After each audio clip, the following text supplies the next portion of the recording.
નમસ્કાર મિત્રો, અમારી યુટ્યુબ ગુજરાત અપડેટ લાઈવ ચેનલમાં તમારું સ્વાગત છે। આપ નવા હોય તો ચેનલને સબસ્ક્રાઇબ કરવાનું ભૂલતા નહીં અને વિડીયોને અંત સુધી જોતા રહો। તારીખ 25 જુલાઈ 2026 વાર શનિવારના તાજા સમાચાર। ગુજરાતમાં ચોમાસાએ ફરી જોર પકડ્યું છે। હવામાન નિષ્ણાત અંબાલાલ પટેલે રાજ્યના વિવિધ વિસ્તારોમાં આગામી દિવસોમાં ભારેથી અતિભારે વરસાદની શક્યતા વ્યક્ત કરી છે। ખાસ કરીને દક્ષિણ ગુજરાત, મધ્ય ગુજરાત અને પૂર્વ ગુજરાતના કેટલાક જિલ્લાઓમાં વરસાદનું જોર વધુ રહેવાની સંભાવના દર્શાવવામાં આવી છે। અગાઉના ભારે વરસાદ બાદ અનેક વિસ્તારોમાં પાણી ભરાવા, નદીઓમાં જળસ્તર વધવા અને જનજીવન પ્રભાવિત થવાની સ્થિતિ સર્જાઈ છે।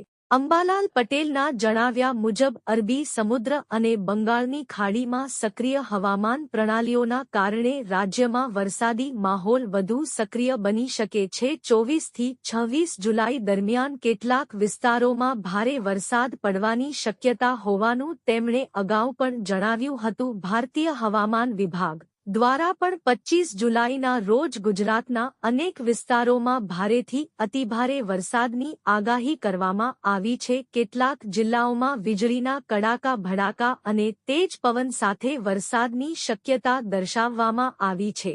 અમદાવાદ, વડોદરા, સુરત, ભરૂચ, નવસારી, વલસાડ, નર્મદા, છોટાઉદેપુર, પંચમહાલ, દાહોદ અને આસપાસના વિસ્તારોમાં ભારે વરસાદ પડી શકે છે। નીચાણવાળા વિસ્તારોમાં પાણી ભરાવાની શક્યતા હોવાથી સ્થાનિક તંત્ર દ્વારા સાવચેતી રાખવા સૂચના આપવામાં આવી છે। ખેડૂતો માટે પણ આ વરસાદ મહત્વનો માનવામાં આવે છે। જ્યાં વરસાદની અછત હતી ત્યાં પાકને લાભ મળી શકે છે, પરંતુ સતત ભારે વરસાદને કારણે પાણી ભરાવાથી કેટલાક પાકને નુકસાન પણ થઈ શકે છે। કૃષિ નિષ્ણાતોએ ખેડૂતોને ખેતરમાં પાણીના યોગ્ય નિકાલની વ્યવસ્થા રાખવાની સલાહ આપી છે।